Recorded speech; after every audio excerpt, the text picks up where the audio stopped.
Every scar on a sword, every note in a ballad, every whisper in the night holds its own story. We will peek behind the curtain of great legends and listen to the quiet tales of witchers, sorceresses, and wandering bards in moments of calm, when the world around them falls silent. Write in the comments where you're from and what time it is for you. And now, get comfortable by our imaginary campfire. The story is beginning.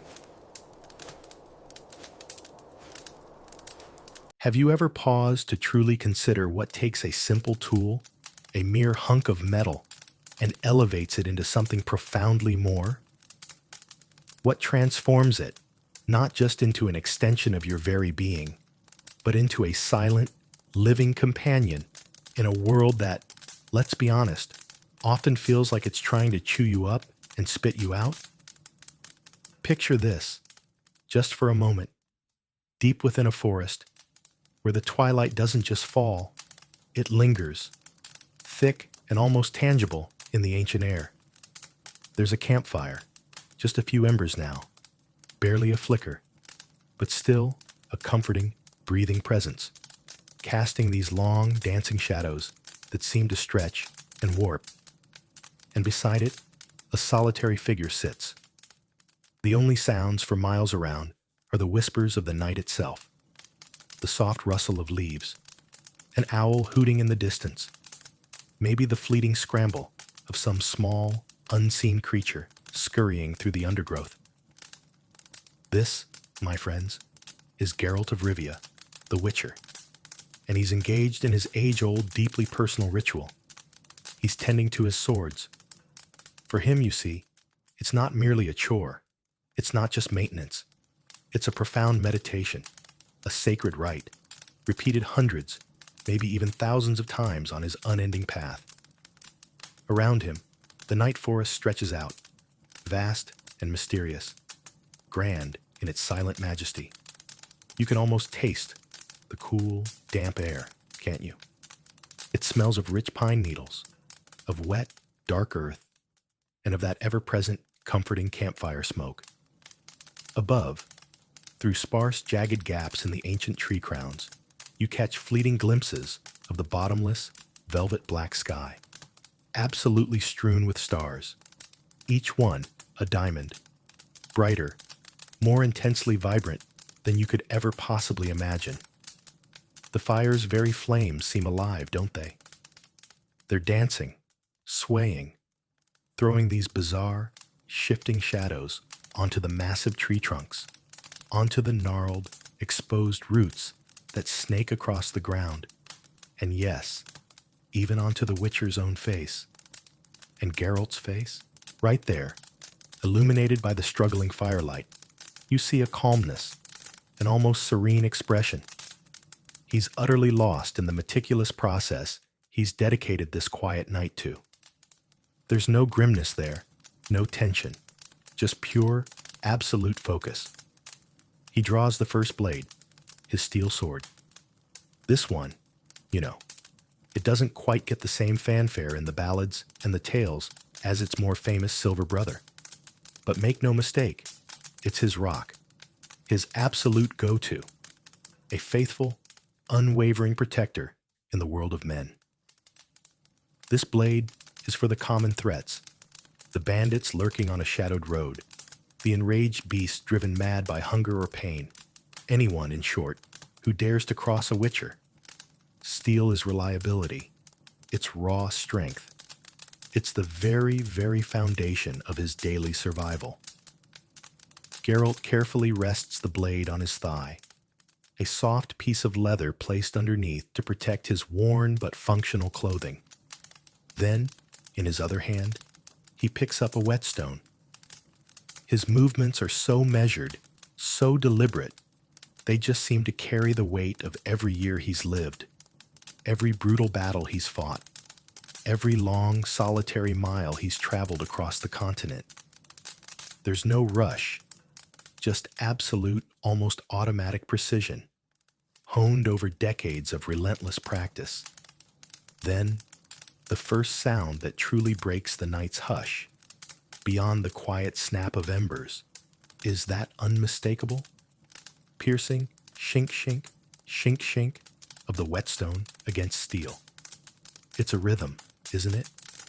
A steady, almost hypnotic heartbeat that pulls you right into a meditative state.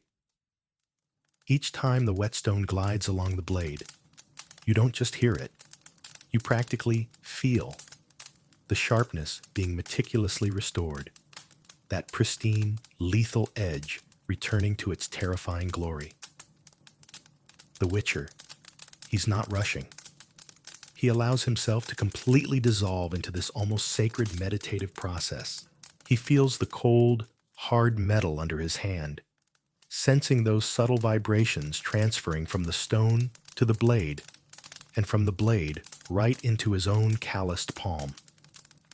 He notices every tiny imperfection, every microscopic nick, every whisper of a scar left by a previous, perhaps brutal, encounter. He runs the stone at this precise, ideal angle. This isn't just some textbook knowledge he's applying. It's years upon years of ingrained experience and raw intuition. First, the coarser side of the stone to take out any major damage, to really dig in and reshape.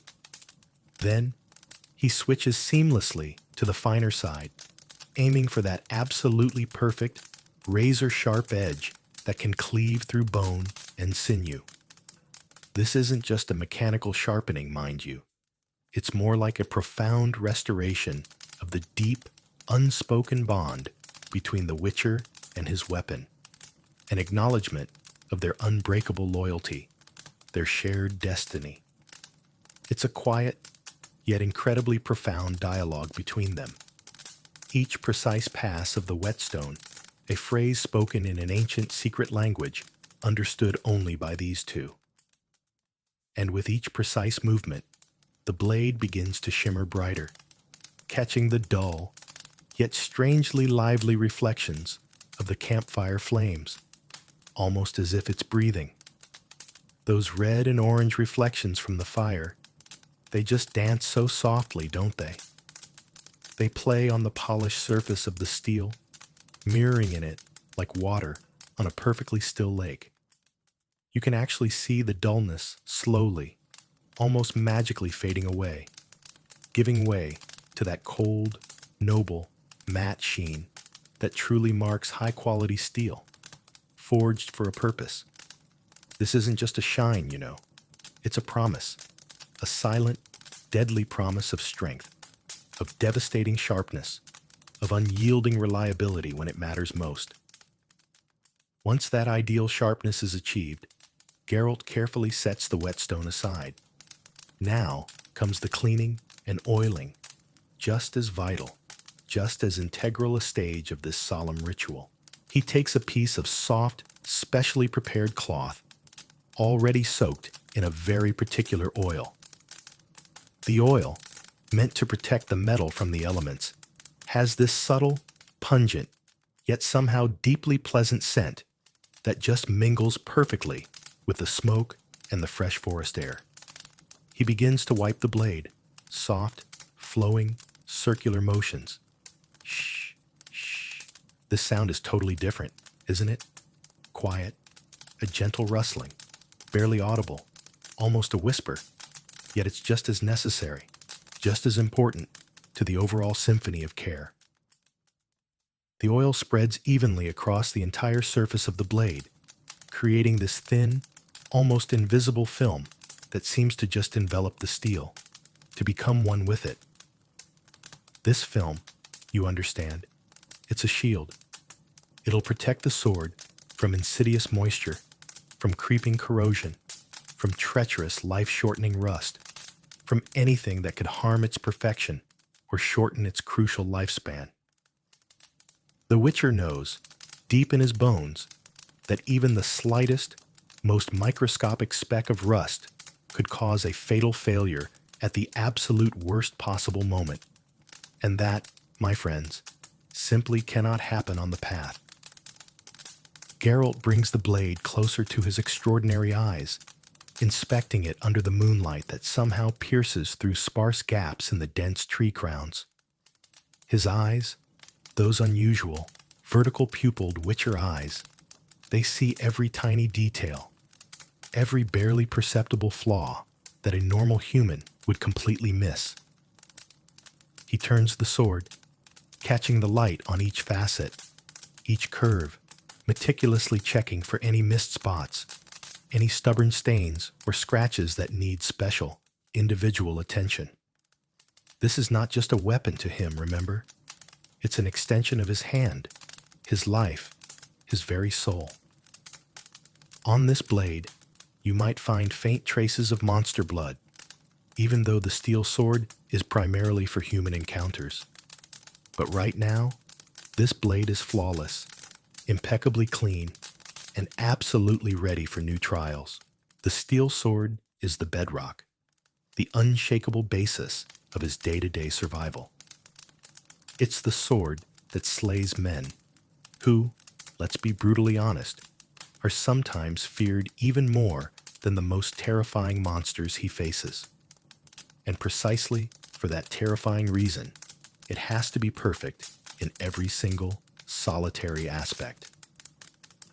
When that steel sword slides back into its scabbard, there's this subtle but deeply satisfying click. That sound, it just signals the seamless completion of the first stage of this complex, multifaceted ritual.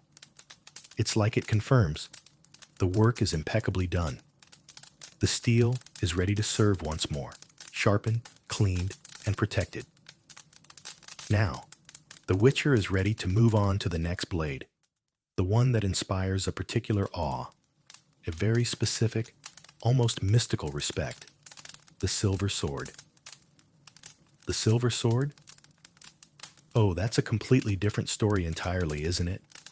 An entirely different world, forged not just from metal, but from myths and pure, lethal magic. This blade isn't for mere mortals or common adversaries, not at all. No, it's crafted exclusively for monsters, for the horrifying spawn of chaos, for those ancient horrors that crawl from the deepest shadows and feed insatiably on fear and pain. Ordinary steel is just utterly powerless against them, utterly useless. But silver, truly enchanted and powerfully blessed, it pierces their magical flesh like a hot knife through butter, like air. It's more fragile, yes, more demanding in its meticulous care than the robust steel. Yet its power against the supernatural, against all that which lurks, is just undeniable. Silver is a noble, yet inherently soft metal, requiring a special, almost reverential treatment, a touch like a jeweler's. Geralt draws the silver sword from its scabbard, and in the shifting firelight and that ghostly moonlight, it just looks utterly, profoundly different from the steel. Its surface doesn't gleam with a matte, cold luster. No, it radiates this cold, almost ghostly luminescence, like light itself is somehow trapped inside it, shimmering. It seems to absorb the surrounding light, both the fire's warm reflections and the moon's pale, ethereal ray, and reflects it back in this special, mysterious, almost magical way. The sounds of caring for it are drastically different too. A whetstone? For the silver sword, it's used far less often, and with incredible, almost jeweler-like caution, if it's used at all in this particular instance. Silver is much more pliable, easily damaged, and its very sharpness is actually achieved more through its inherent magical properties and its perfectly calibrated form, rather than crude, abrasive sharpening. The primary focus here isn't so much on sharpening as it is on deep, thorough cleaning and subsequent, meticulous polishing. The Witcher takes another cloth, even softer, perhaps a fine chamois, or a specially treated silken leather.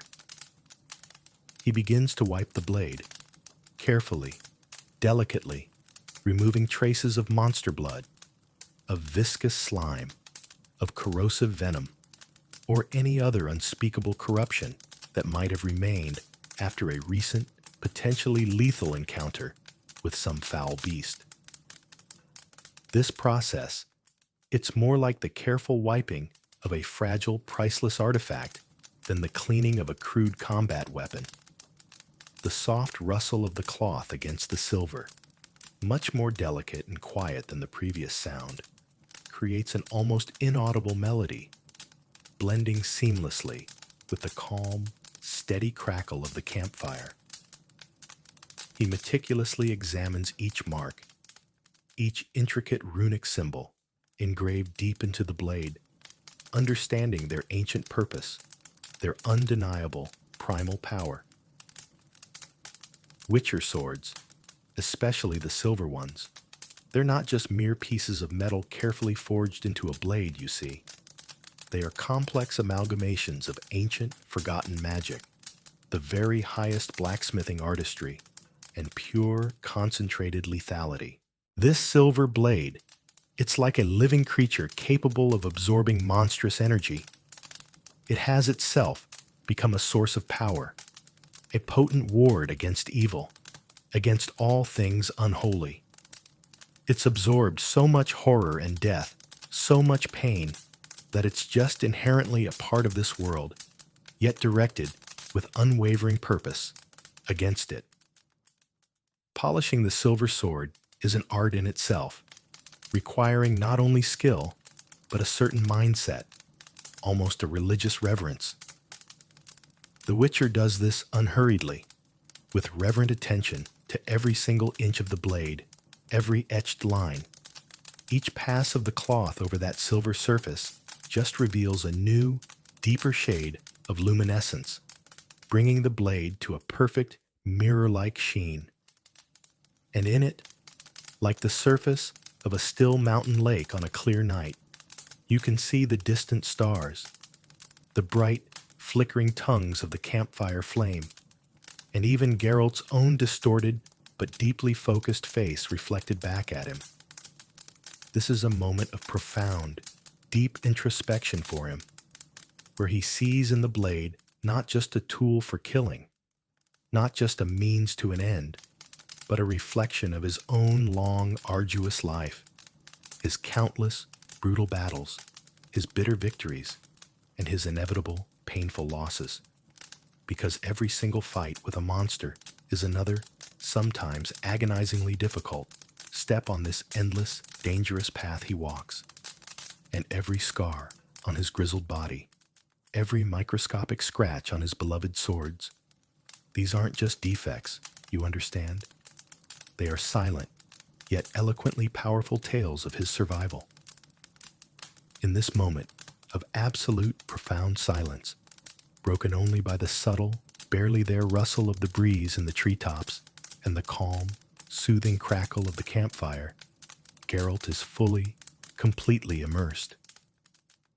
He hears the distant, piercing howl of a wolf, a sound that might alarm any other traveler, send shivers down their spine. But the Witcher pays it no mind. Not now.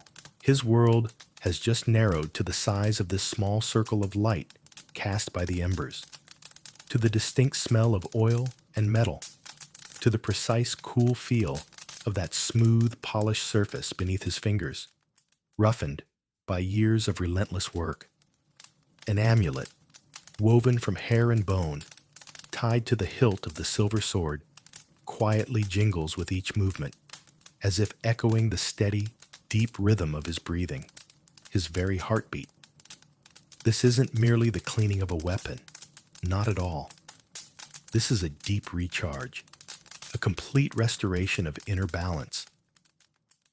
The Witcher purifies not only the blade itself from physical corruption, from the grime of battle, but also his own mind, his very soul, from the sheer fatigue accumulated during a long day, from mental tension, from the sheer, crushing burden of decisions made on the razor's edge of life and death.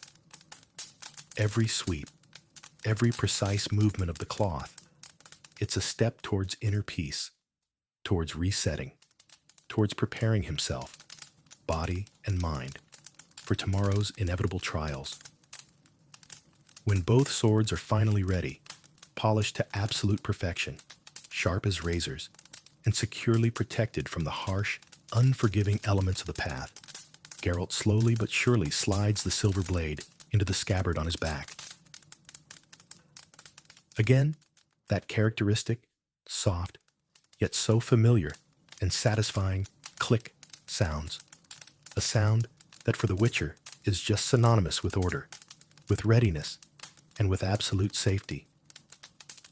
He runs his hand along the hilt, almost as if saying goodbye, or perhaps greeting his weapon, which now awaits only a signal to emerge once more from its scabbard and confront new dangers.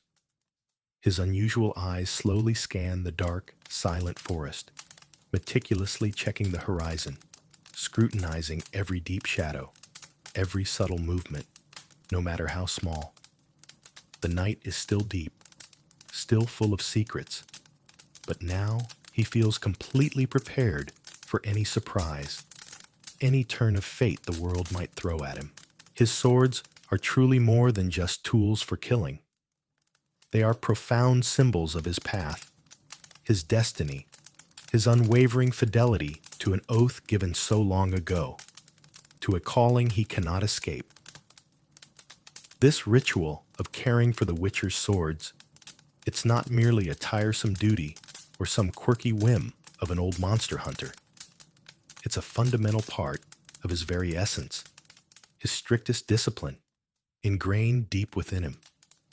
It's a daily, undeniable reminder to the Witcher of who he is, what he lives for, and what his crucial, often brutal role is in this dangerous, frequently cruel world.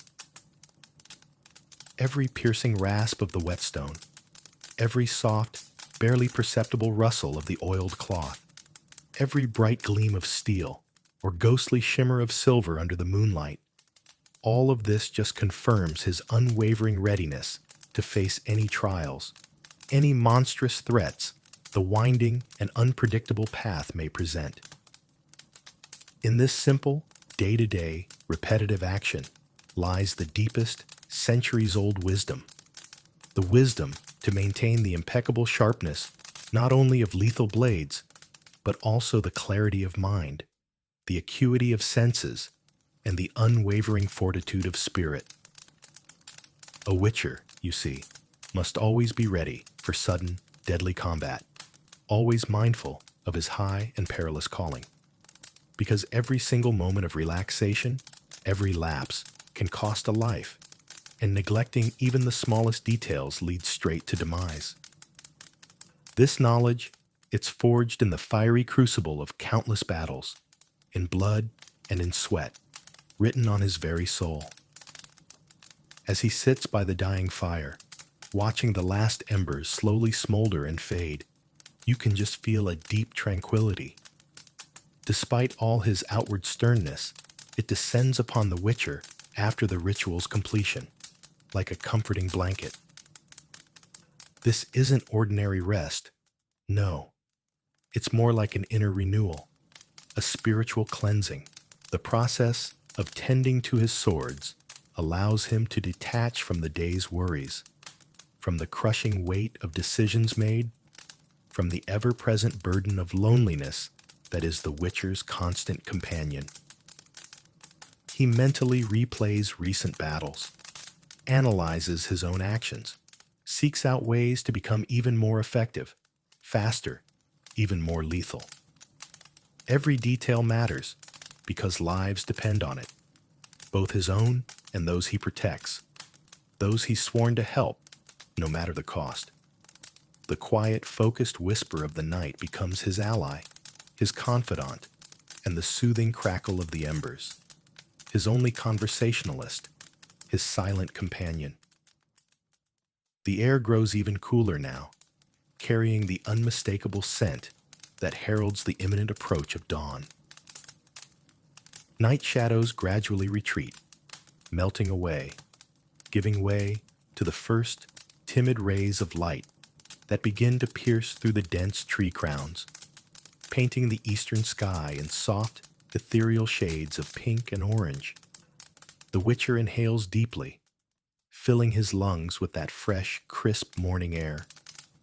This scent, it's the scent of a new day, new challenges, new encounters with the myriad dangers that this world always conceals within its ancient heart. When the last, barely flickering spark finally dies in the embers, turning into faint smoke curling towards the sky, and when the first full, golden, and truly warm rays of dawn at last break through the dense foliage, illuminating the entire forest clearing in a soft glow, the Witcher will be ready. He will rise silently, like a phantom emerging from the mists, and he will continue his journey. His faithful companions, his twin swords, the steel, proven in countless skirmishes with desperate men and ferocious beasts, and the silver, imbued with ancient, primal magical power, capable of striking monsters in their most vulnerable, unseen spots. They will be as ready as he is. They await their moment to emerge from their scabbards once more, to pierce the flesh of foes, to protect the innocent, to again confront what truly lurks in the deep, primal shadows of this unpredictable world. This isn't merely weapon care. This is the ritual of steel, ancient and unyielding, passed down through generations of Witchers. It will be repeated again and again, as long as the path exists, as long as a single monster remains to plague humanity, as long as the Witcher himself draws breath. And in every such moment of silence, of profound focus, and of intimate interaction with cold, hard metal, Geralt finds his meaning, his formidable strength, and his unwavering purpose in this ever-changing, yet always perilously dangerous world. Because the Witcher's path isn't only about slaying monsters. It's also about endless self-improvement, about relentlessly honing his skills, about maintaining his absolute readiness in every fiber of his being. And in this eternal, brutal dance with dangers, his only true companion, his most loyal friend, his very extension of self, will always be his sword, a profound reflection of himself, his fate, his everything, an inalienable part of his soul and his destiny, forever intertwined. If you found this deep dive into the Witcher's solitary, dangerous world as compelling as we did, consider subscribing for more lore, deeper dives, and captivating tales. Do me a favor and give this video a like if you appreciate the intricate details of Geralt's life. And please, share your thoughts in the comments below. What does the path truly mean to you? Ever wondered how the world's most powerful sorcerers, the ones who literally bend reality, navigate dangers that, well, are completely invisible to us regular folks? I'm not talking about grand, sky-shaking spells or firestorms that leave nothing but ash. No. Sometimes, in the trickiest, most delicate spots, a mage's true strength shines through in their absolute, unwavering control. It's an unseen grace, a quiet mastery. It's the ability to glide right through the very heart of wild, untamed magic without so much as a ripple, without disturbing its incredibly fragile, almost sacred balance. Today, you're going to witness exactly that kind of extraordinary, almost silent, and truly mesmerizing journey.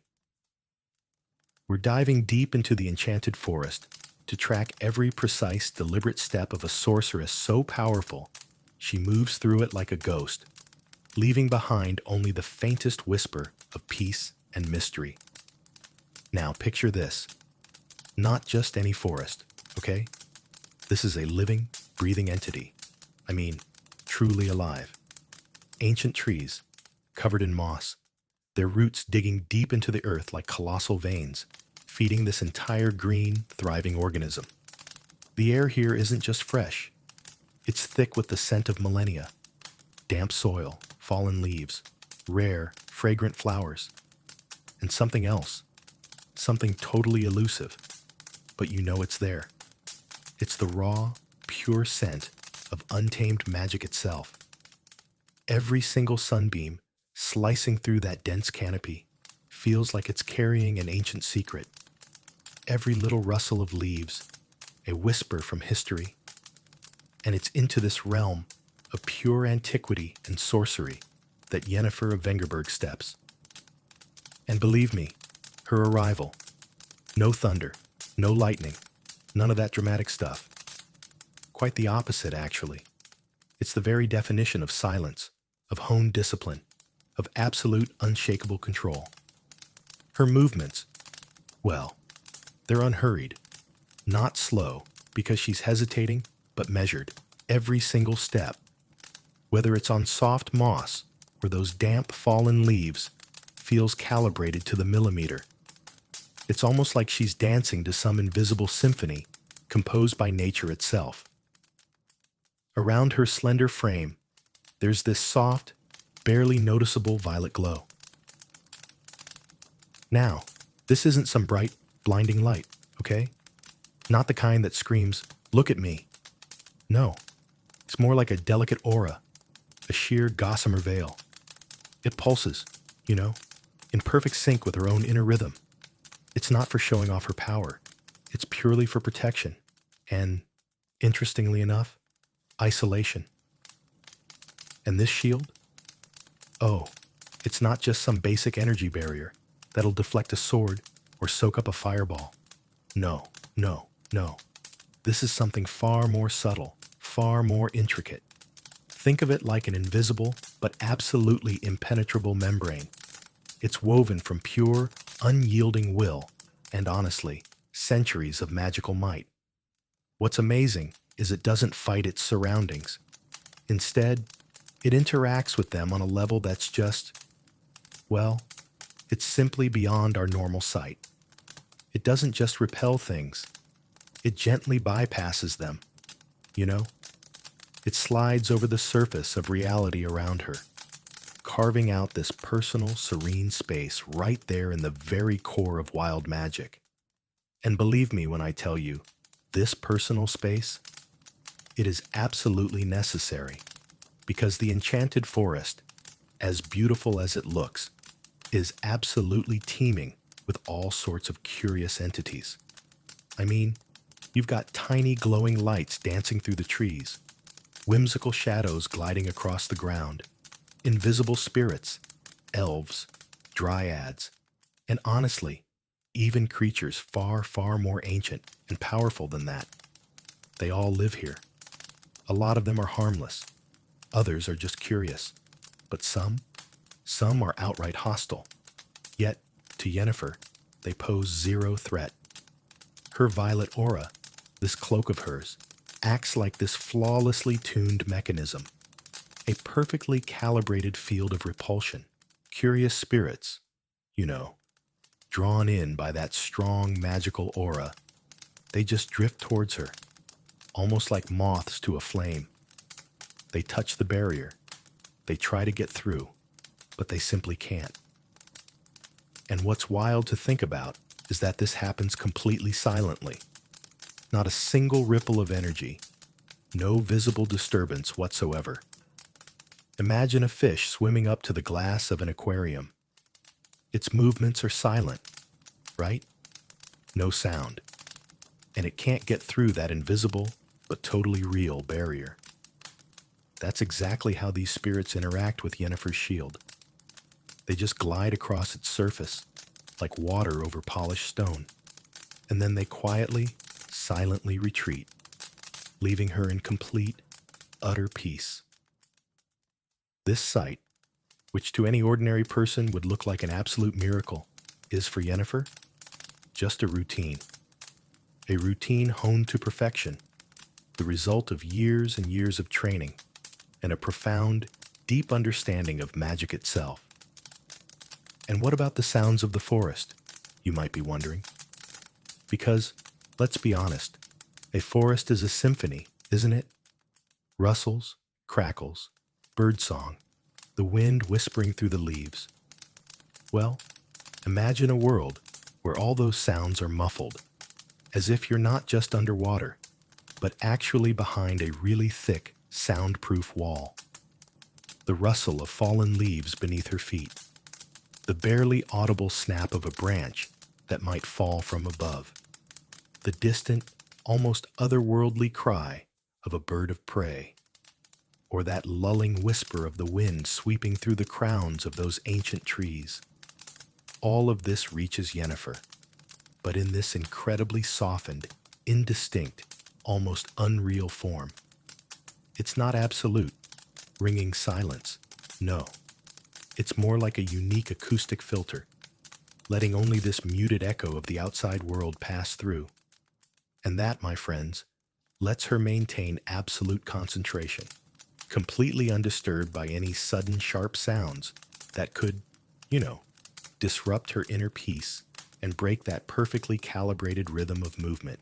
Her steps, like we mentioned, are almost completely soundless.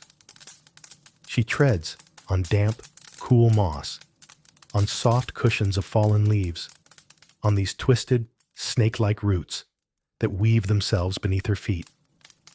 She doesn't hurry. She doesn't run. There's not the slightest hint of anxiety or impatience. Her journey isn't just a simple movement from point A to point B, It's a deep meditation. Every single breath, every exhalation, synchronized with the invisible pulsation of her magical defense.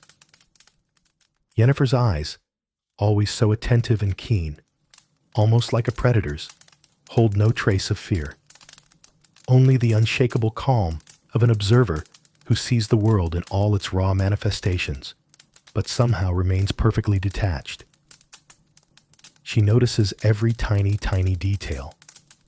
Minuscule glowing mushrooms shimmering in the gloom like little stars on the forest floor. Ancient, almost erased runes carved into the trunks of centuries-old oaks. Faint traces of unknown creatures on the soft earth. All of this, for her, isn't just the scenery. It's an open book, and she reads it with the deepest understanding, and honestly, a profound respect. Through that translucent, violet mist of her shield, the enchanted forest looks even more mystical, even more unreal. It's like looking at a living painting from ancient legends. Colors deepen. They take on these mysterious hues. Shadows stretch and become more fluid, and the light that filters through the canopy, it's more diffused, softer. This protective cocoon isn't just shielding her from potential dangers, you see. It also transforms into this utterly unique filter of perception.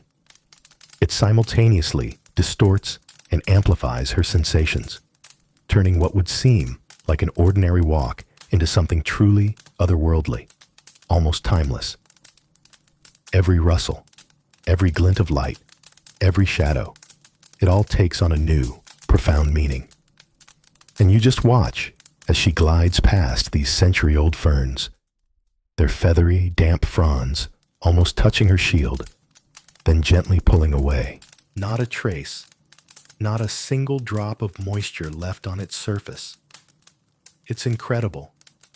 Those long, clinging vines, the ones that usually spell serious trouble for any traveler, threatening to trip you up or drag you deeper into the thicket. For Yennefer, they're just this whimsical, safe embellishment, sliding effortlessly over the invisible surface of her barrier. Her presence, by the way, causes zero panic or alarm among the forest inhabitants.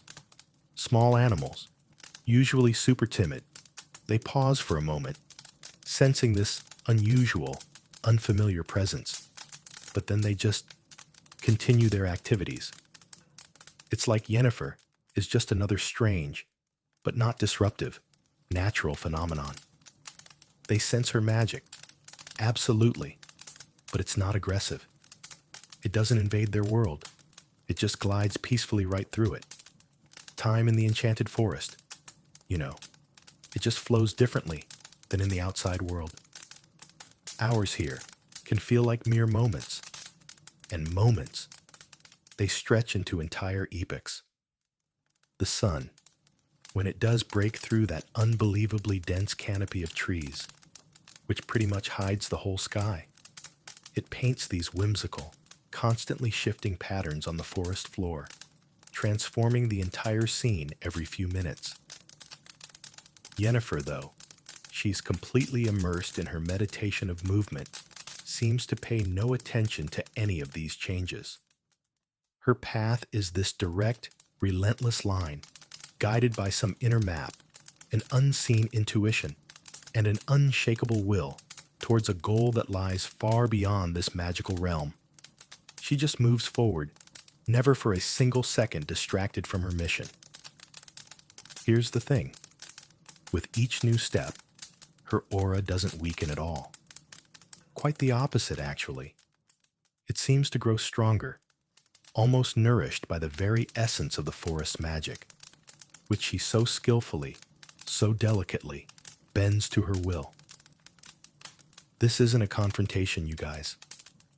This is a remarkable, almost palpable harmony. She's not trying to suppress the forest with her power, not trying to conquer it. She simply walks through it, allowing her strength to gently guide her, creating not the slightest resistance, not a single conflict. You know, you can compare it to a majestic river flowing through a narrow gorge. It doesn't fight with those enormous stones blocking its path.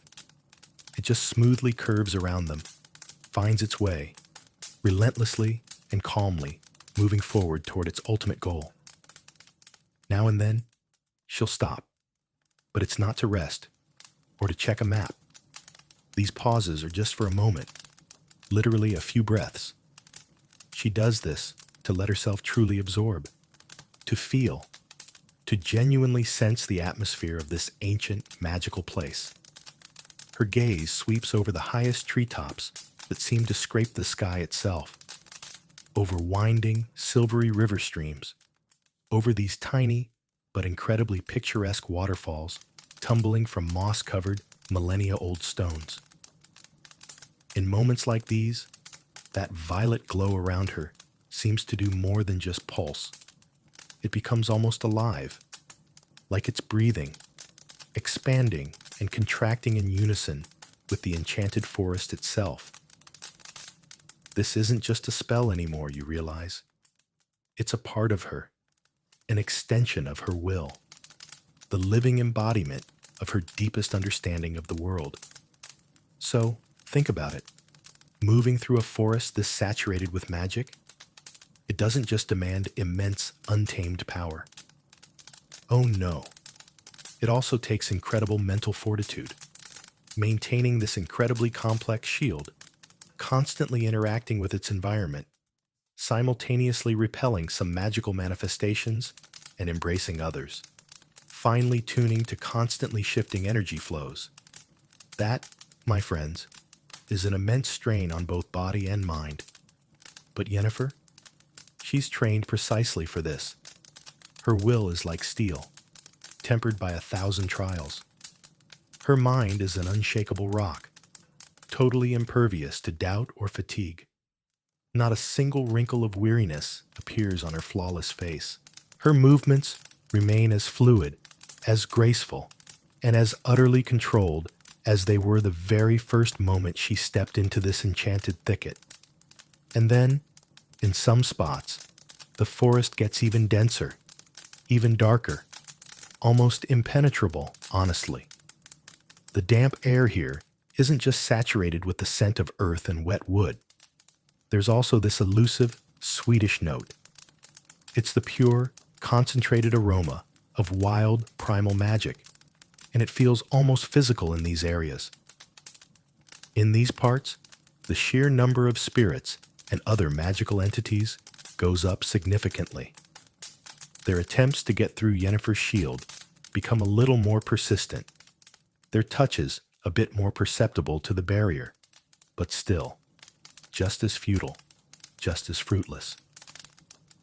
They circle around her like a swarm of moths around a candle flame, their invisible bodies leaving only the faintest, barely noticeable ripples on the perfectly smooth surface of that violet barrier. In no way, I tell you, disrupting her calm, confident progression.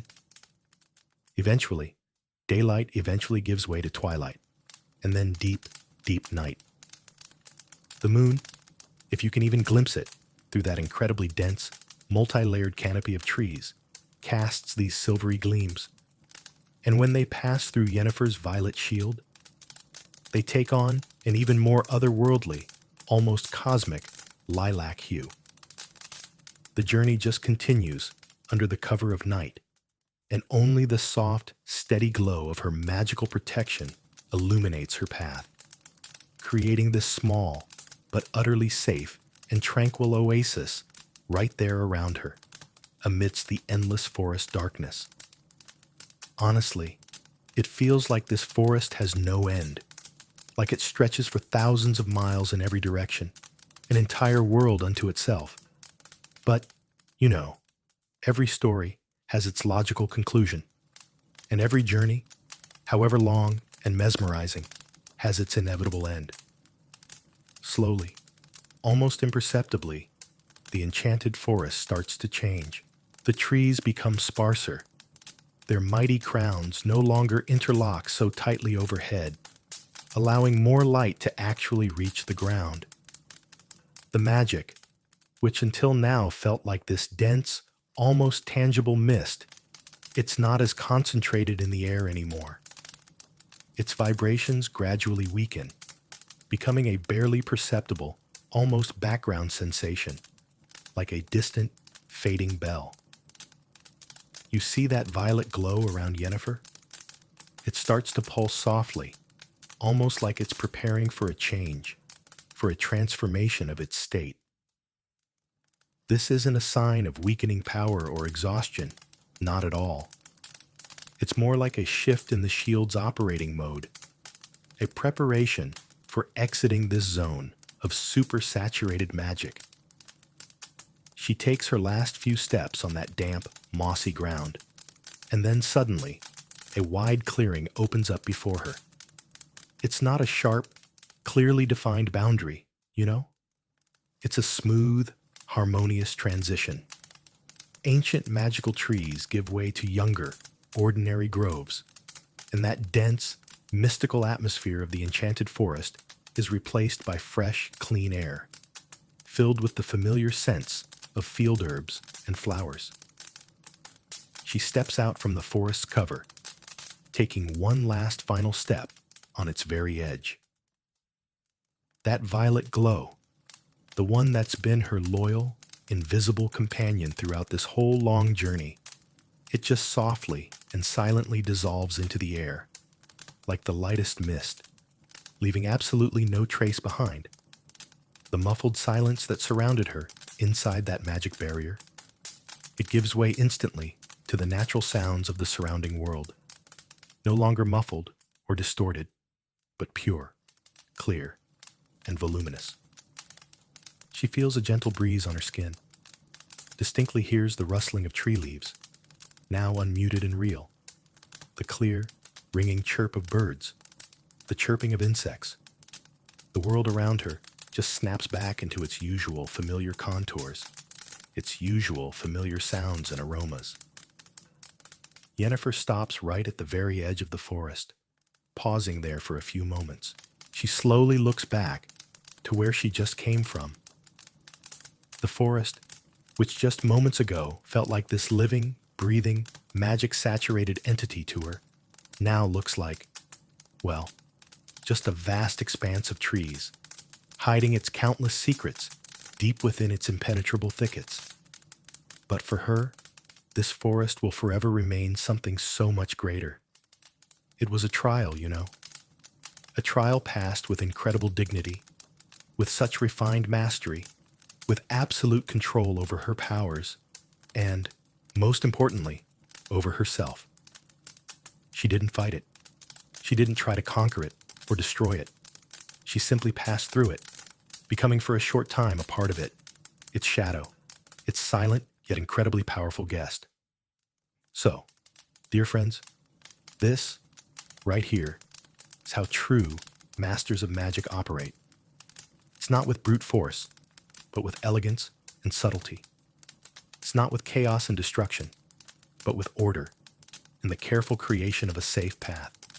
Not an invasion, but a harmonious permeation.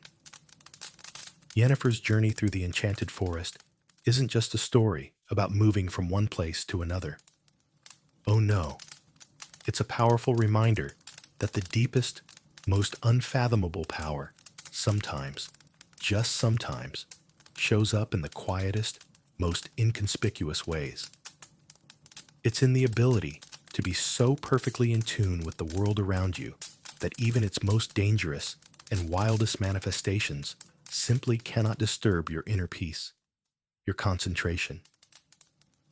This is a story of how magic can be not just a shield protecting you from outside threats, but also this incredible, unique window into a world that ordinary people cannot see, cannot feel, cannot even begin to imagine. She didn't defeat the forest. She simply showed it who was truly the unchallenged mistress of her will, her power, and most importantly, her destiny. And that, you have to agree, is far, far more impressive and inspiring than any, even the most grandiose, fire show or storm of lightning. If you found this deep dive into quiet power as absolutely captivating as we did, then please, do us a favor. Hit that like button right now. Subscribe for more incredible explorations into the mystical, and let us know all your thoughts in the comments below. We love hearing from you. When you think of travel, what comes to mind? Maybe bustling cities, vibrant markets, meeting fascinating people. But what if I told you the most profound journey could be taken in a place with none of that, where there's only an endless horizon, silence, and yourself? Today, we're diving into the story of Ciri, the Witcher, who learned the true essence of endurance and self-discovery in the unforgiving embrace of the Korath Desert. This isn't just a tale of survival. It's an immersion into a sensory experience where every breath, every sunbeam, every whisper of wind holds meaning. Imagine Ciri, usually surrounded by a whirlwind of events, swords, and magic, now stripped of everything but her own will. Korath isn't just any desert. It's not merely sand and sun. It's a living, breathing entity, testing every nerve, every drop of resolve. And Ciri stepped into it, not for gold or glory, but for something far more elusive, for herself. The first breath in the Korath Desert was a shock.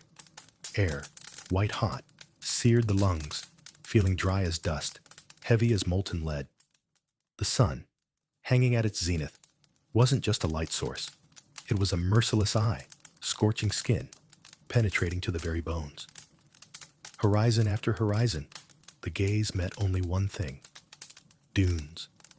An endless, golden sea of sand, playing with shades from pale ochre to deep amber, where every grain seemed a tiny jewel reflecting the relentless light. The silence here wasn't empty. It pulsed with the heat, with the barely perceptible, almost indistinguishable whisper of wind, sculpting new patterns on the dune surfaces. It was a sound that became the desert's voice, a lullaby of immensity, swallowing everything else. Every step in this shifting world was a meditation in pain. Feet sank into the soft, yielding sand, demanding double the effort. Boots designed for solid ground became heavy anchors, dragging her down. Sweat, ridiculously scarce, evaporated instantly, leaving salty streaks on her skin. Thirst became a constant, debilitating companion, not just in her throat, but deep in her bones, a dry ache pervading her entire being. Ciri learned to conserve not just water, but hope. Each sip was a ritual, offering momentary but fleeting relief. Every sunset was a small victory, a promise of temporary respite from the scorching heat. And then came night, sudden, sharp. The sun vanished, taking all warmth with it, leaving behind a piercing cold, starkly contrasting the day's inferno. Ciri, wrapped in her meager cloak, huddled against the wind, watching the stars ignite in the sky. Billions upon billions upon billions. A cosmic tapestry so dense it felt as though you could fall into the very fabric of creation. In this profound darkness, beneath that shimmering canopy, the desert seemed less hostile, more ancient.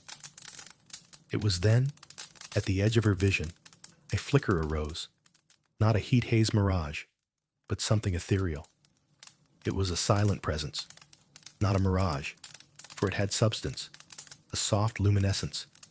A creature of myth, a unicorn, stood silhouetted against the nascent moonlight. It wasn't a grand entrance, no fanfare, no spoken words, just a quiet gaze, a recognition. Its coat, pearly white, seemed to absorb and diffuse the starlight. Its horn, spiraling skyward, glowed faintly, like trapped moonlight. Ciri, usually quick to react, found herself utterly still, gripped by a primal awe. The unicorn took a step, then another, closing the distance, unhurried, with a fluid, timeless grace. It dipped its head slightly. Its eyes, deep pools of ancient knowledge, met hers. There was no fear, no threat, only an unspoken understanding. It was a companionship born from shared solitude. From that night, the unicorn became her silent companion. It never walked directly beside her, often a little ahead or just behind, a phantom shadow by day, a luminous guide by night. Its presence didn't solve her problems, didn't magically conjure water or shade, but it changed everything. The vastness no longer felt so oppressive. The silence, once heavy with loneliness, now resonated with a shared breath. When the midday sun beat down relentlessly, and her vision blurred with heat, a single glance at the unicorn, serene and unwavering, was enough to rekindle a spark of hope. Its steps, light and sure on the sand, seemed to impart a quiet strength to her own weary limbs. She learned to read the desert with new eyes, perhaps its eyes, how the wind shifted the sand, creating new patterns with every gust. The subtle variations in dune color at dawn, noon, and dusk. She noticed the resilience of the few desert plants, clinging to life in the harshest conditions, and felt a kinship with them. The unicorn's presence was a balm to her parched spirit. Sometimes, in the deepest part of the night, she would reach out, and its velvet muzzle would brush her palm, a soft, warm contact. Its breath, when it snorted quietly, was as pure as the freshest air. It was a communication without words, a bond forged in silent suffering and shared beauty. This wasn't just a physical journey. It was a journey of the soul, stripped of the world's distractions, the demands of battle, the expectations of others. Ciri confronted herself, her fears, her regrets, her hopes. The desert, in its brutal honesty, became a mirror. The silence amplified her thoughts, forcing her to listen to the whispers of her own consciousness. She recalled moments of triumph and moments of defeat, not with judgment, but with acceptance. The unicorn was a witness to this inner unfolding, a silent guardian of her self-discovery. One evening, as the sun bled across the horizon in shades of fiery orange and deep violet, casting long, distorted shadows, Ciri found herself atop a vast dune. Exhaustion was a heavy cloak, but something else settled within her, a profound peace. She gazed out at the boundless expanse, no longer seeing a threat, but a majestic, living entity. The wind, once a relentless adversary, now felt like a gentle embrace. She turned to the unicorn, standing a few paces away, bathed in the twilight. Its eyes seemed to hold the wisdom of ages. For the first time, she smiled, a genuine, unburdened smile. And the unicorn, almost imperceptibly, dipped its head, as if returning the sentiment. It was a moment of absolute clarity, of belonging. The journey, like all journeys, eventually reached its symbolic conclusion. A faint shimmer on the distant horizon, not a mirage, but the outline of rocks, something other than sand. The desert was beginning to recede. As the landscape slowly shifted, becoming less sandy, more rocky, the unicorn's presence felt subtly different. Its steps, though still companionable, began to lead it further afield. One morning, at dawn, as the sky painted itself in soft pastels, Ciri awoke to find herself alone. The unicorn was gone. No goodbye, no farewell. Just a quiet absence, a gentle return to myth. But it didn't vanish without a trace. It left an imprint, not on the sand, but on her soul. Ciri emerged from the Korath desert, not physically transformed, but profoundly changed within.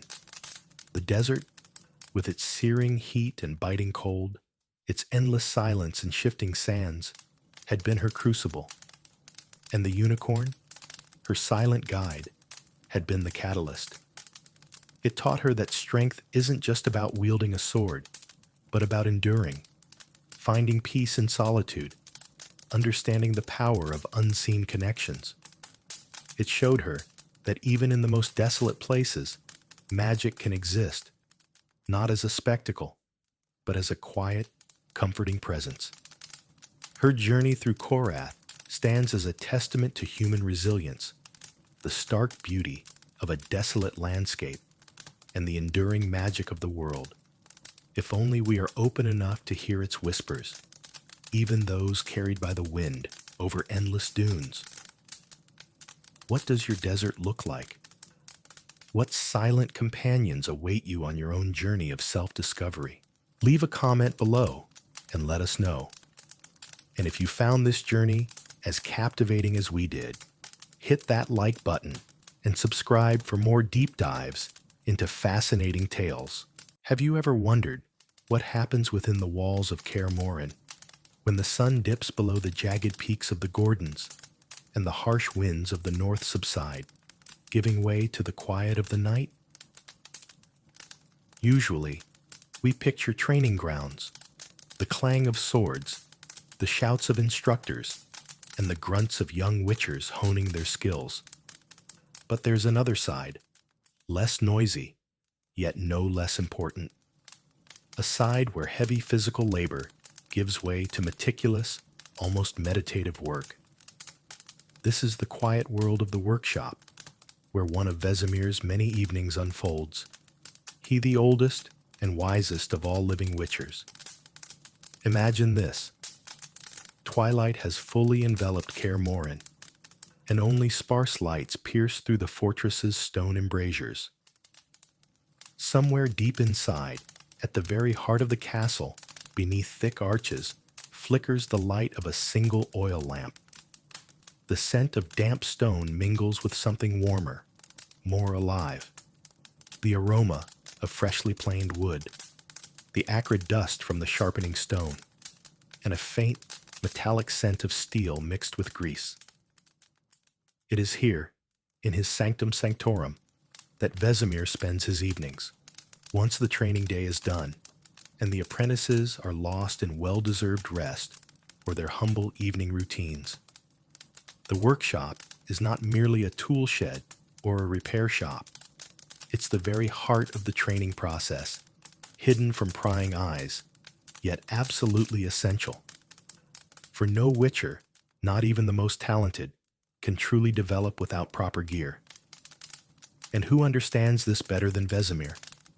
Decades, centuries have passed since he himself was a young witcher, learning the basics of combat. And through all those years, he has witnessed countless generations come and go, each with their dreams, fears, and, of course, their equipment.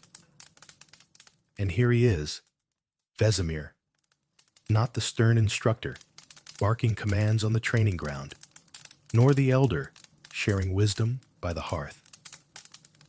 Here, he is a master, focused on his work, like a sculptor, shaping his creation.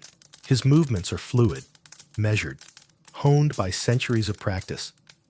In his hands, a tool, be it a chisel, a plane, or a sharpening stone, becomes an extension of his own body, obedient to his will. Currently, he's busy with a stock for a new training crossbow. The old one, apparently, is beyond repair. Perhaps young Lars hit it too hard against a rock, or maybe it simply couldn't withstand the test of time. It doesn't matter. What matters is that a new one must be made. And Vesemir, seated on a low stool, hunched over his workbench, slowly and methodically shapes a piece of wood. Under his fingers, which despite his age have retained astonishing dexterity and sensitivity, curl after curl of wood shavings peel away from the raw material. That sound, it's surprisingly calming. The quiet, even scrape of the chisel against the wood. Shh, shh. Each time Vesemir draws the blade across the surface, you hear that distinctive sound, like the whisper of falling leaves or the light rustle of sand underfoot, and with it, the gentle, clean scent of wood. Most likely, it's beech or oak, sturdy woods that will endure many falls and impacts. The smell is fresh, resinous, filling the workshop, pushing out the stale air of the fortress. It's the scent of life, of growth, of something new being created for future accomplishments. Vesemir's movements are economical, nothing superfluous. He doesn't rush, for haste in such work is the first enemy of quality. Every movement is precise, every cut accurate. He turns the workpiece, examining it from all sides, eyes narrowed. His gaze, usually so piercing and demanding, is now almost tender towards this lifeless piece of wood, which will soon become an integral part of someone's training, someone's development. A crossbow is not just a weapon for hunting monsters. In training, it teaches precision, endurance, and the ability to accurately judge distance. And the stock must be perfectly fitted to the hand so it doesn't slip, so the shooter can feel it as an extension of their body. Vesemir knows this, for he himself has been through it all. He remembers how vital every piece of equipment was when mistakes could cost lives. Though this is merely a training implement, the principles remain unchanged. For it is in training that the foundations are laid, which then save lives. He runs a finger along the edge of the stock, checking for smoothness. If there's the slightest burr, the slightest imperfection, he immediately fixes it. And again, that sound. Shh. A sound that to some might seem monotonous and boring, but for Vesemir, it's a symphony of creation. It's the song of a tool coming alive under his skilled hands. On the workbench around him, haphazardly yet organized, are other tools, small files, chisels of various sizes, planes, hammers. Each has its place, even if from the outside it just looks like a collection of items. Vesemir always knows where everything is, even without looking. This is the result of long years of working in this workshop, many evenings spent in the same focused silence. Next to the crossbow stock are already finished parts, a strong string, a trigger mechanism polished to a shine. Everything waits for its moment to be assembled. He tests the stock against the other parts, checking how they fit. And again, he adjusts something, perfecting it. For a witcher is not only about strength and agility, but also precision, attention to detail. He teaches this to his apprentices, not only on the training ground, but also by his own example. Having finished with the wood, Vesemir puts down the chisel. Now it's the turn of another equally important element of the training process: swords. Training swords, of course, don't have sharp blades. Their edges are blunted and their tips rounded to minimize the risk of serious injury during sparring. But even blunted swords need care. Over time, they get nicks and dings from collisions. Their balance can be slightly disturbed. And so, Vesemir picks up one such sword.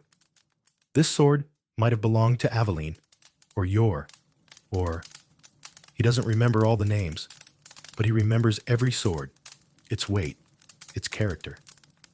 Swords, like people, have their own peculiarities. This one, likely for heavier strikes, that one for swift lunges, and each requires a special approach.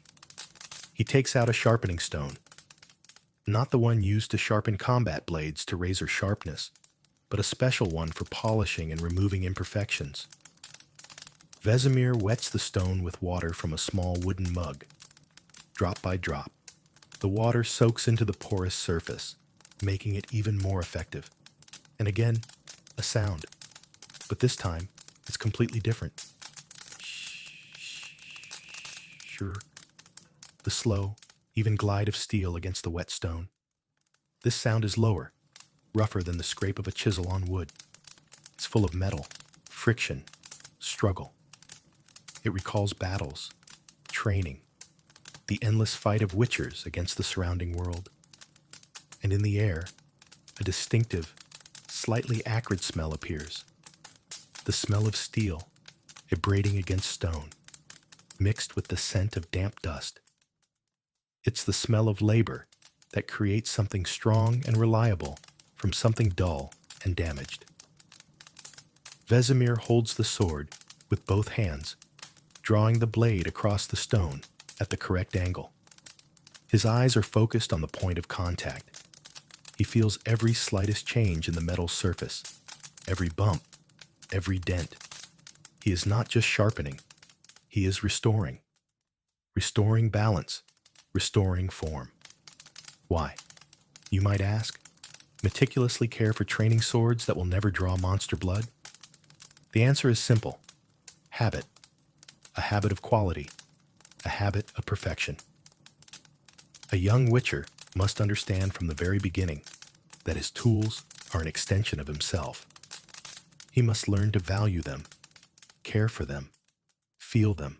If he grows accustomed to carelessness with training gear, he will carry that carelessness over to combat gear.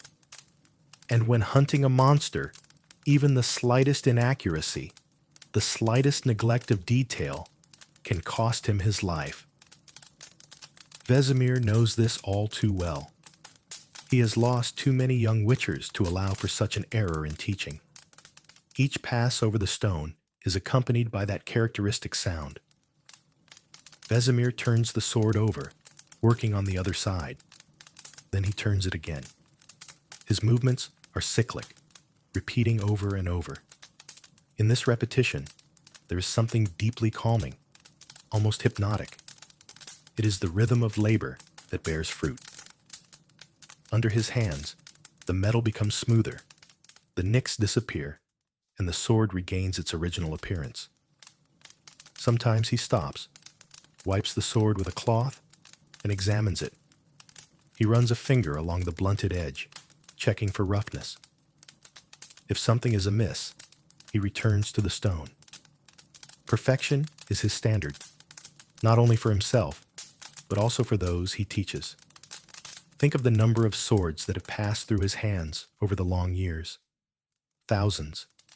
Every blade, every hilt, they have seen sweat, blood, though not real, but in training anything can happen. Tears of disappointment and shouts of victory. Every sword is a small story, the story of a young witcher's becoming. And Vesemir, caring for them, seems to touch these stories, these destinies. He feels a connection to each of them. The workshop is quiet. Only the sounds of work and the faint crackle of the burning wick in the lamp break the silence. Sometimes, perhaps, a gust of wind blows outside the window, or somewhere far down the corridor. A floorboard creaks under someone's footsteps. But here, inside, time seems to slow. It flows in a special way, in the rhythm of Vesemir's movements, in the rhythm of his focused breathing. There are no loud speeches here, no heroic feats, no dramatic monster fights, only quiet, routine work. But it is in this routine that the strength, stability, and continuity of the Witcher's craft lie. It is thanks to such evenings, such tireless efforts, that a new generation of Witchers gets the chance to survive and continue the fight. When Vesemir finishes with one sword, he will take up the next. There are many more, stacked in special racks. Dozens. Each awaits its turn. And Vesemir, patiently and methodically, will work until each one is put in order. This is his service, his duty, his way of preparing the future. In his eyes, there is no weariness, only a deep, almost philosophical calm. He doesn't think about tomorrow, about monsters, about politics. He thinks only about the present moment, about the wood in his hands, about the steel under the sharpening stone, and about the good it will bring, that it will help those who come after him. For him, this work is not just an obligation. It's a kind of meditation, a way to calm his thoughts after a long day full of teaching, instructing, problem solving. Here, in the quiet of the workshop, he finds peace. This is a place where he can be himself, without the mask of a stern teacher, without the burden of responsibility for an entire order. Just an old master who loves his work and cares for his craft. Sometimes, very rarely, one of the apprentices might look into the workshop. Perhaps they needed something fixed, or they were simply looking for advice. They see Vesemir as few others do. Focused, calm, immersed in the process. They see the attention he pays to every detail, and this too becomes a lesson for them. A lesson that true mastery lies not only in loud victories, but also in quiet, meticulous work. A Witcher's mastery is not just magic and swordplay. It's also discipline, patience, attention to detail. It's the ability to appreciate every tool, every little thing that can affect the outcome of a fight. And Vesemir teaches this to his apprentices not only with words, but with his own hands, by his own example. So passes an evening in the Kaer Morhen workshop. Shh, the scrape of the chisel.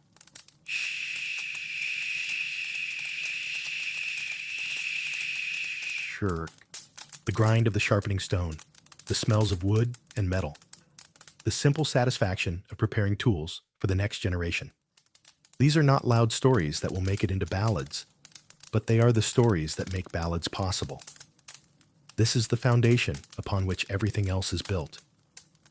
When finally the crossbow stock is perfected, and every training sword gleams with cleanliness and readiness, Vesemir will put his tools away. He will survey the workshop, full of the smells and quiet sounds of his work. A slight smile will appear in his eyes, a smile of satisfaction. He has done his part. He has prepared the equipment so that tomorrow, young Witchers can continue their journey, honing their skills, preparing for the harsh world beyond the fortress walls. And when he extinguishes the lamp, the workshop will plunge into darkness, but in it will remain the unseen presence of his labor, his care, his dedication, and all of it will await a new day, new training sessions, new apprentices ready to take up the weapons he has perfected and continue the ancient, grueling, but so necessary work of the Witchers. This is a quiet evening in the workshop, but its echoes are heard far beyond its walls, in every sword strike, in every crossbow shot, in every step of a future witcher. And in this lies the essence of Vesemir, his legacy, and his endless, devoted service. If you found this quiet glimpse into the heart of Kaer Morhen as captivating as I did, please give this video a like, share it with a friend, and don't forget to subscribe for more deep dives into the Witcher lore. Have you ever, even for a fleeting moment, paused and truly wondered what actually goes on behind those quiet closed doors when something profoundly magical is being conjured into existence? And no, I'm definitely not talking about wands and bubbling cauldrons or ancient incantations. I mean that other kind of magic, the one that somehow emerges from absolute stillness, from the incredibly delicate dance between sounds and words, from a place of really, really deep thought.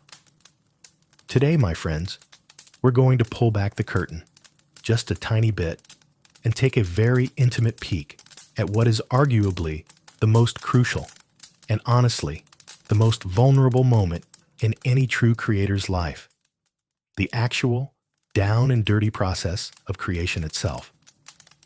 Forget the grand, star-studded stages for a moment.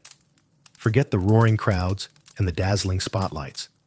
Instead, I want you to just picture a simple, rather humble room in a small, unassuming inn. Outside, night has long since firmly taken hold, bringing with it only the gentle, almost imperceptible whisper of the wind, and maybe, just maybe, the rare, muffled sounds of a city slowly drifting off to sleep. It's right here, in this complete and utter solitude, that the legendary bard Jaskier, yes, that Jaskier, the one who's been immortalized in more ballads than anyone could ever count, is getting ready to pen his next, perhaps even his most deeply poignant masterpiece.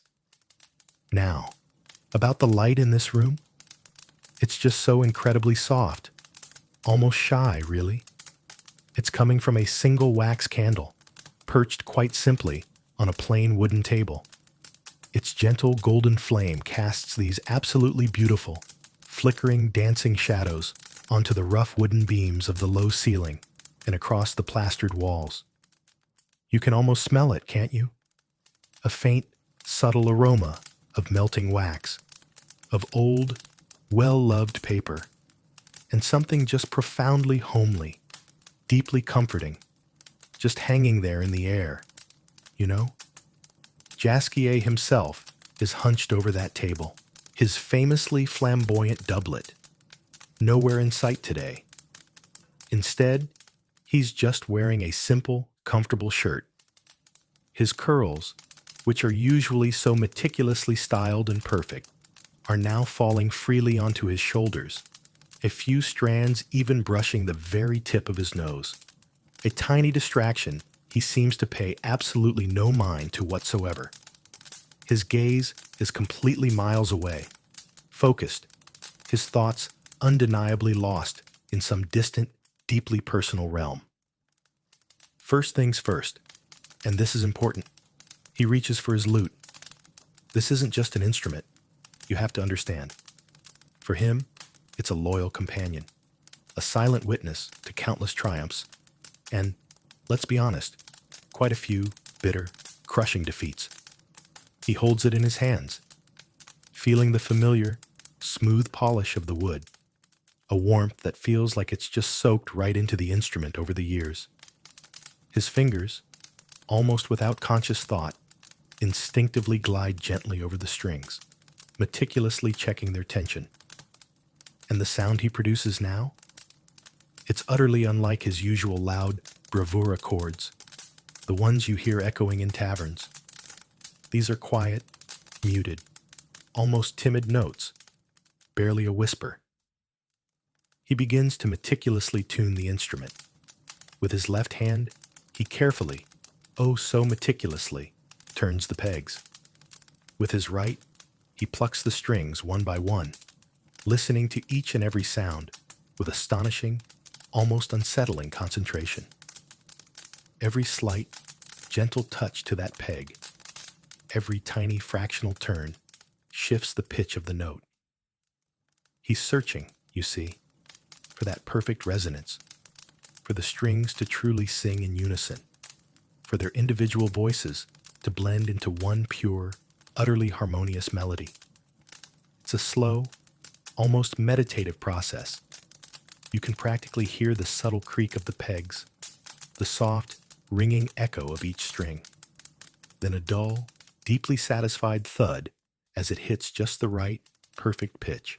It's like he's gently awakening the instrument, preparing it for a brand new life, for a brand new story it will very, very soon tell the world. Having finally, meticulously finished tuning, Jaskier closes his eyes, the lute resting comfortably on his lap, a familiar weight. He inhales deeply, slowly, allowing thoughts and images to drift freely, unbidden through his mind. His left-hand fingers, almost on their own, begin to glide over the frets, while his right hand gently, softly plucks the strings. This isn't playing. Not yet. Not in the public sense. This is a profound search. He tries short, clipped phrases, then long, lingering chords. Sometimes he stops dead, holding a finger on one single note for what seems like an eternity, as if he's trying to extract some hidden, secret meaning from its very vibration. Then the smooth movement starts again, ever so slowly. The melody doesn't just arrive all at once, you understand? It comes in fragments. A short, haunting motif here, a beautiful, unexpected harmony there. He repeats them again and again, changes the tempo, adds or removes notes, until he finds that one precise thing that truly makes his heart stand still, that makes him gasp.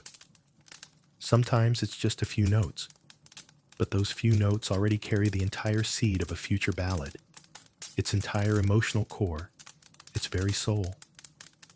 All these sounds, the whisper of the wind outside, a single, distant drop of rain, a fleeting smile he remembers, or even a moment of sharp bitterness, they all subtly transform into music under his incredibly skilled fingers. He can spend hours, literally hours, just searching for that one ideal motif, that perfect, unforgettable hook that will absolutely captivate anyone who hears it.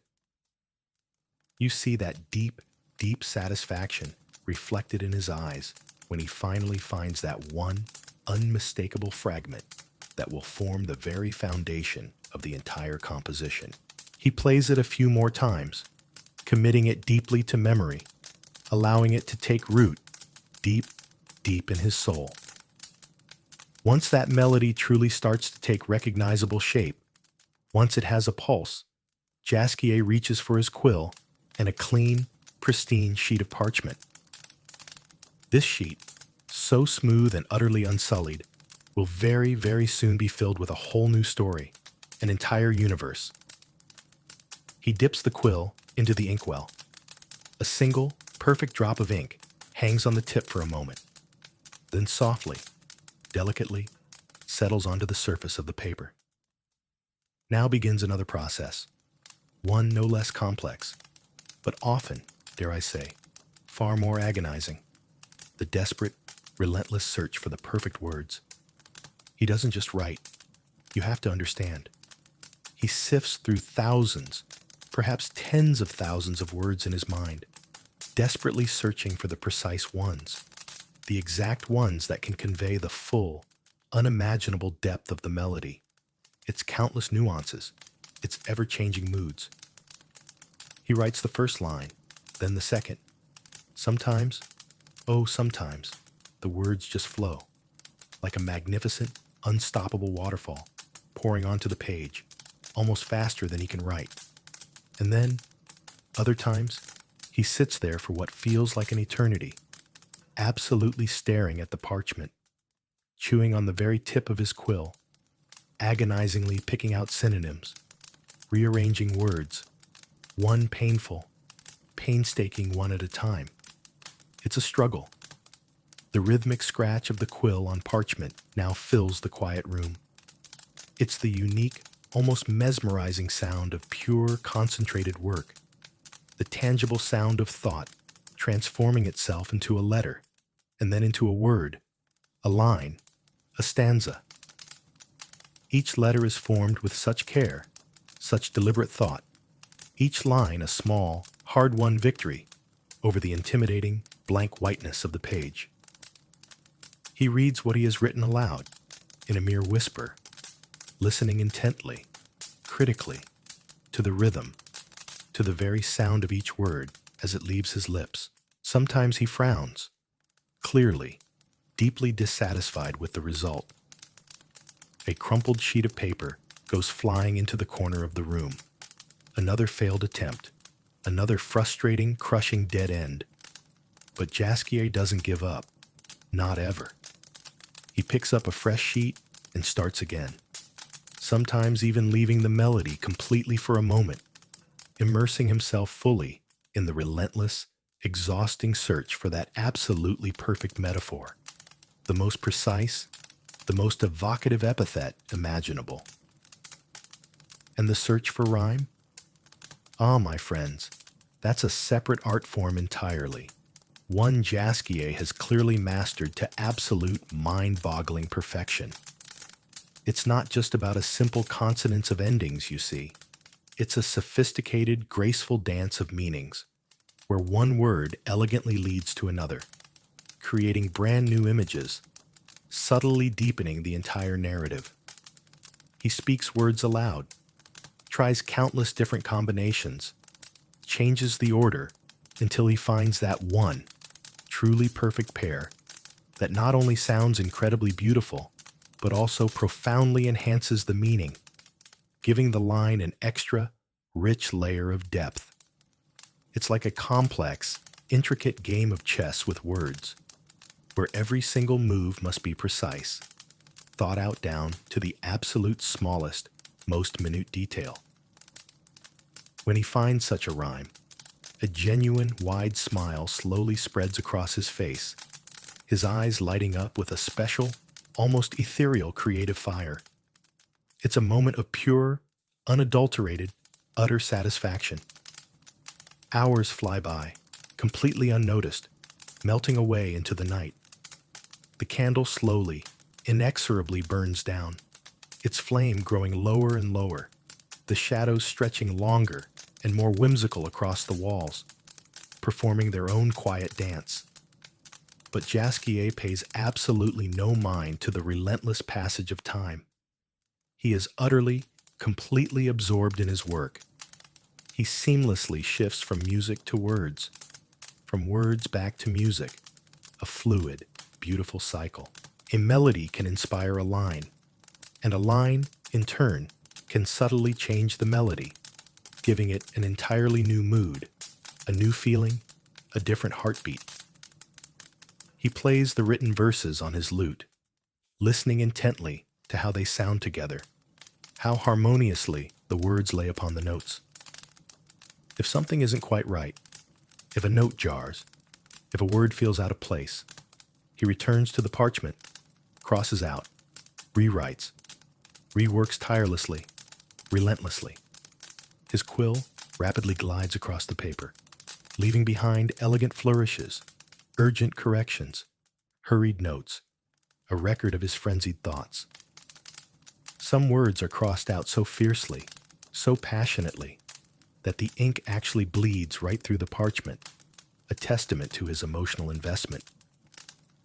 Finally, as the first gentle, tentative rays of dawn begin to break through the tiny cracks in the shutters, painting the horizon in soft violet and tender pink tones, Jaskier leans back in his chair. His shoulders are slumped, a clear sign of his exhaustion. His eyes show a slight, lingering weariness, but on his face, there's this deep, almost sacred satisfaction. The ballad is ready, or, at the very least, its foundation, its strong skeleton, its beating, true heart. It's not perfect. Perhaps it will still require a few more polishings, a few more hours of dedicated rehearsals to make it sound exactly as intended, to bring it fully to life. But the most important thing, the truly crucial thing, is that it exists. It was born from silence, from profound solitude, from painstaking, often agonizing labor, and from an endless, boundless love for music and words. He slowly, deliberately gathers his tools, the lute, the quill, the inkwell. He carefully folds the parchment with the new ballad, as if it were the most precious, invaluable treasure in the entire world. Because for him, it absolutely, unequivocally is. Tomorrow, or perhaps the day after, he will present it to the world. Perhaps it will become another massive, overwhelming hit, sung from the bustling, vibrant streets of Novigrad to the quiet, forgotten corners of Sintra. Or perhaps it will only be understood and cherished by a select, discerning few. But that, my friends, no longer truly matters, not in the grand scheme of things. What truly matters is that he was able to express what was deep in his heart, what was yearning to get out. He was able to create something profoundly beautiful from seemingly nothing, from his raw thoughts, his deepest feelings, his very soul. And it is in this quiet, intensely concentrated process, in this sacred solitude, that the true magic is born. The magic that makes Jaskier not just a bard, but a great creator, a true artist, a genuine alchemist of sound and sense. This, my friends, is how masterpieces are made. Not always in plain sight, not always with a huge roaring audience, but in those quiet moments of deep, unwavering concentration, when the entire world around you seems to stand still, and all that truly remains is you, your burning, unyielding passion, and your unwavering belief in the sheer, undeniable beauty of word and sound. If you found it even a little bit interesting to peek behind the curtain of the creative process today, if this resonated with you even slightly, please don't forget to give this video a big thumbs up. Hit that subscribe button right now. And of course, I'd love for you to leave a comment below sharing your thoughts.